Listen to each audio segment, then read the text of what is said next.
Assalamualaikum warahmatullahi wabarakatuh.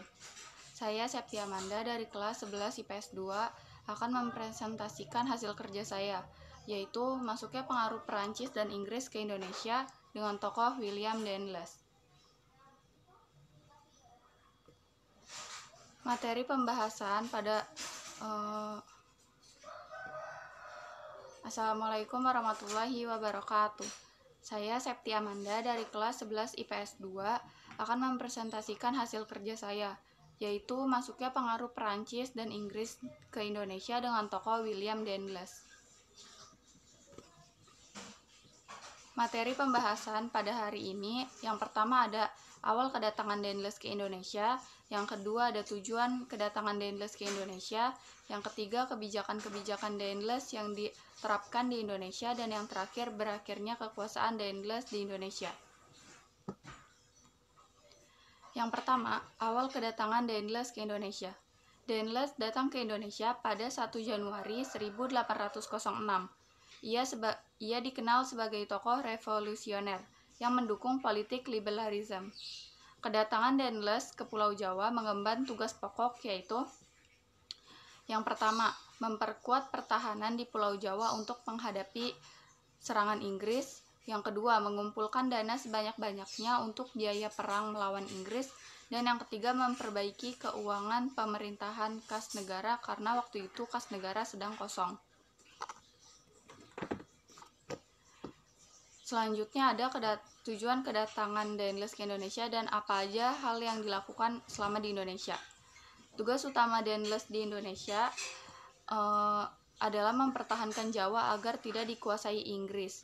Danells harus memperkuat pertahanan dan juga memperbaiki administrasi pemerintahan, serta kehidupan sosial ekonomi di Nusantara, khususnya di Tanah Jawa, karena tujuan utamanya Danells di Indonesia kan mempertahankan Tanah Jawa, jadi dia mengkhususkan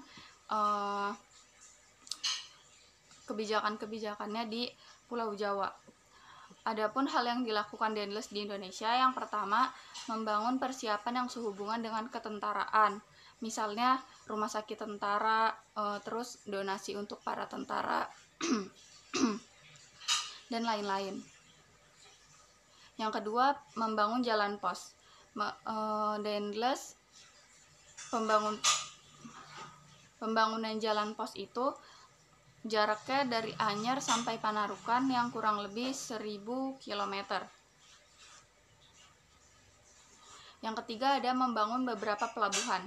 Di antaranya pelabuhan di daerah Anyer dan di ujung Kulon.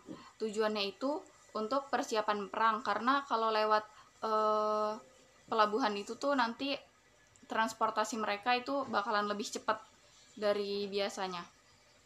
Dan yang terakhir itu melakukan pemberlakuan kerja paksa. Selanjutnya ada kebijakan-kebijakan yang Danells lakukan pada saat dia di Indonesia. Yang pertama, membangun jalan raya pos atau The Growth Postweg dari Anyer sampai Panarukan yang tadi jaraknya kurang lebih 1000 km. Yang kedua, mendirikan benteng pertahanan. Benteng-benteng tentara, benteng-benteng kayak misalnya buat para tentara yang mempertahankan Pulau Jawa untuk menghindari serangan dari Inggris. Yang ketiga, membangun pangkalan armada laut di Merak dan di ujung Kulon.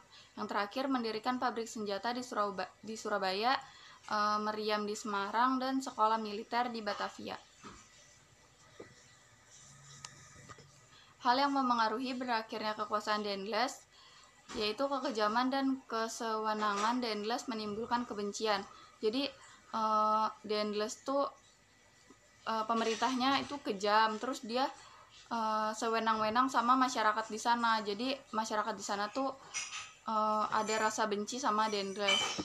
Yang kedua, penyelewangan dalam penjualan tanah kepada pihak swasta dan manipulasi penjualan Istana Bogor. Yang ketiga, sikapnya yang otoriter terhadap raja-raja di Indonesia. Dan yang terakhir, keburukan dalam sistem administrasi pemerintahan. Sekian presentasi dari saya, kurang lebihnya mohon maaf. Wassalamualaikum warahmatullahi wabarakatuh.